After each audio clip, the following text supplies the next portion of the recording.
Well, it's only in its second year, but it's already expanding and attracting authors from the region to come together to exchange knowledge, inspire young writers, and share their experiences with the community. The second annual Rochester Black Author Expo is set for Saturday, May 7th, and we're joined today by authors Bonke Awupatu McCullough, Ebony Nicole Smith, and founder Corey Tanksley to tell us more.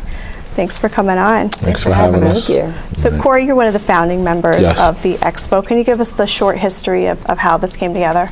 Last year around this, well, I would say last year around December, January, I just had this kind of brainstorm of, what would happen if, all the authors, because, I'm on Facebook a lot.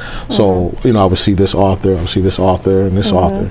And I just said to myself, it would be cool if we all could kind of come together and showcase our talents and stuff. So I contacted every author that I could, and they all said yes. We had a few meetings. We got together. We got a plan together. We found the venue. We came together and we pulled it off with no help. We pretty much all kind of pulled together, and it was important that we again pulled together, especially being African American, showing that we can come together for something other than a social reason. We want to pull together economically to show the that we can be one. And do something that hasn't been done before. Sure. Ebony, is this year your first year for the Expo? My second year for the Expo, yes. Okay. Tell us about your book. Well, this is my fourth book. It's titled Wake Up to Your God-Given Purpose. It's a 31-day devotional. And it inspired me because I would always ask God, what is my purpose? And when I finally got it, it was something that I had to share and help others answer that, have that question answered for them as well. Bonke, want to tell us a little bit about yourself and your book, and you're presenting author this year again? Yes. So I'm an educator. I've been teaching for 11 years. I'm at MCC now. Prior to that, I was at the Rochester City School District, and like Ebony, my purpose is becoming more clear to me. So my novel is about a first-year teacher in Rochester. It's dedicated to Rochester, and I really just want to tell the story of what it's like to be a black educator, and then also highlight what our students need. What can we expect from this year's Expo in terms of performances? And I know you're engaging the youth more this year. Last year we had a writing contest. We're going to have another writing contest. Grades 7th through 12th, open to all ages, races. Do they pre-submit their entries for this? Yes, they would email it to me, corey.tank00@gmail.com, and I share it with the rest of the authors. It's from 7th to 12th grade. There's 3 categories: poetry, who am I, and a short story and stuff. So whatever the young writers want to feel as though that's their niche, they can write and submit to that. We're also going to have some performances, and I'm going to have some panels. And Takia Graham is going to be the moderator. She did a fantastic job last year, and we're really looking forward to it. Why is it important to engage the youth in this way? To show them that writing is very, very important, and we want to give them that exposure now, so as they continue with their education, they'll be able to get more exposure and become more comfortable with writing. And it'll always stick with them because it's something they're used to doing. Sure. Bonke, did you want to add to that?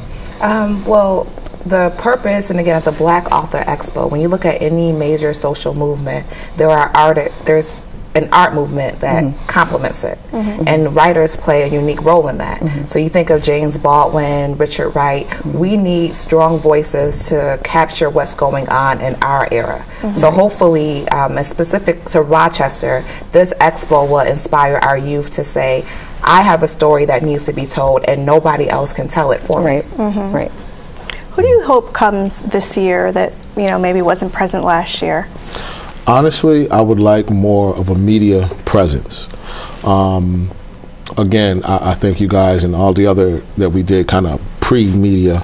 But for instance, I believe only the Democrat and Chronicle came. There weren't any news people there. And I would really like that, because anytime we do something negative, the news media is there in droves. So the fact that we're coming together and we're doing something positive, I feel as though they should be there in droves as well, because, you know, speaking of the kids, if they continue to see anytime we're on the news, somebody getting shot, somebody getting murdered, somebody getting whatever, why can't they see us be, you know, doing something positive, doing something creative, doing something together, you know? So I think I would really like the news media, all the channels, to be there and to cover it. Sure, sure. Can you tell us, are there any other resources in Rochester that support writers that maybe you guys have tapped into? Writers and Books is a tremendous resource. Just to go, it's on university, just to go in that space and be, it kind of just feels like, kind of like a sanctuary. The Baobab Cultural Center, also a university, anything that's going to feed your art is going to feed your writing. Absolutely. Absolutely. What do you think, how is the experience different being a Black author?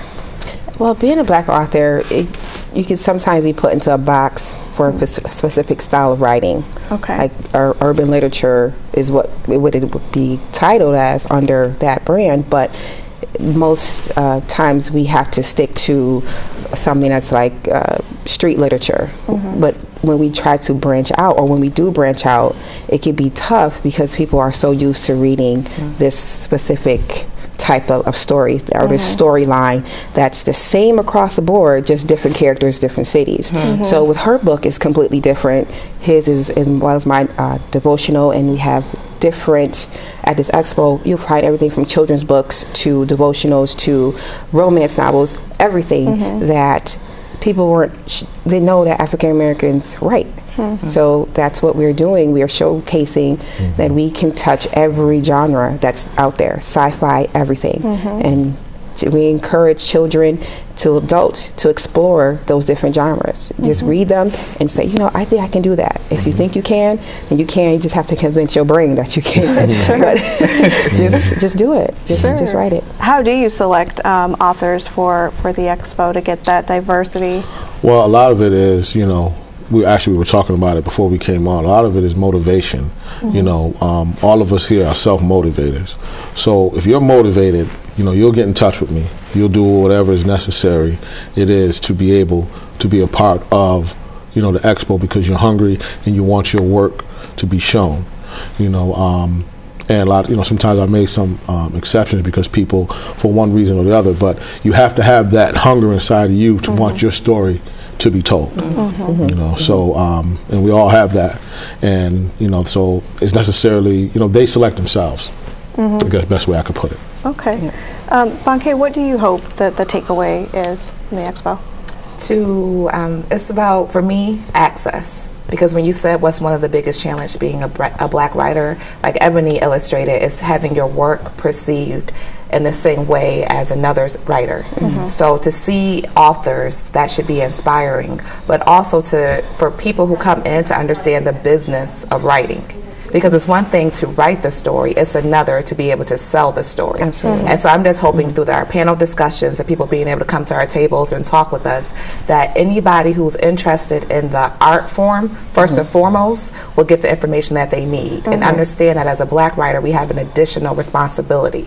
Black Lives Matter, we need an author, we need art, we need literature that reflects what's happening in society, and we can't look to the outside to create that for us. Absolutely. And Corey, you mentioned Facebook earlier as a way to connect with other writers, and Banke, I know you've been using social media in a way to promote.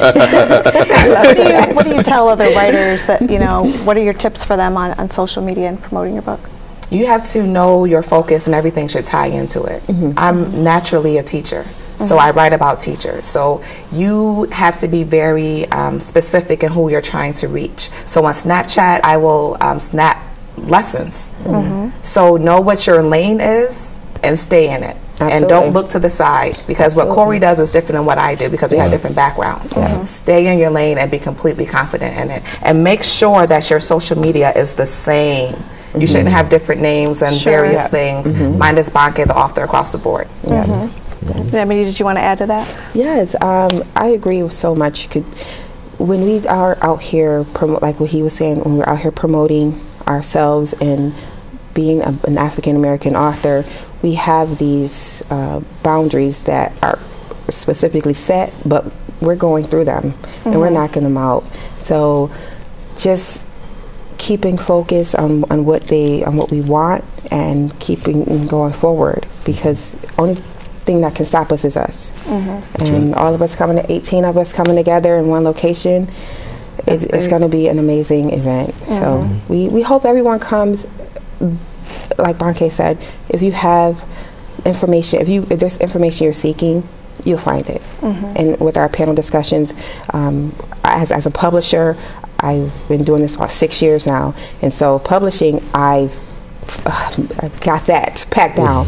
But the business side of being an author, Bonke has that packed down, you know, down packed. And so there's different elements that you will be able to tap into when you come in and meet us. Definitely come meet us. And it's free too, so that's a big thing. It's free. Right, I was going to ask, how are you able to present this expo for free? Are there sponsors, or is the community involved? Yeah, we have a few. We didn't have any sponsors last year. Last year we just all pooled our money together.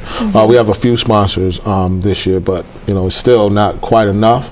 But we'll make it do what it do, because that's what we do. You know, we'll make it do what it do. But you know, a lot of it is, we do it from our heart. None of it's going to make any, you know, we're not going to become millionaires after the show, but it's about connecting, it's about networking and coming together and, you know, reaching that audience that, you know, as a matter of fact, I'll tell you a quick story. There are some authors in this year's Expo that came to last year's Expo and told me specifically, you know, I'm so glad you put this together. I am so inspired to be that I'm going to make sure that I'm a part of next year's, and that's what they did. Yeah. Great. Well, thank you all so much for coming on. And again, the second annual Black Author Expo will be held from 11 to 4 on Saturday, May 7th at Wilson Foundation Academy. That's at 200 Genesee Street. And the expo, again, is free. You can check out the Facebook event page or call 585-281-3987 for more information. Thanks for joining us on this edition of CityWise. I'm Tiana Stevens, and we'll see you next week.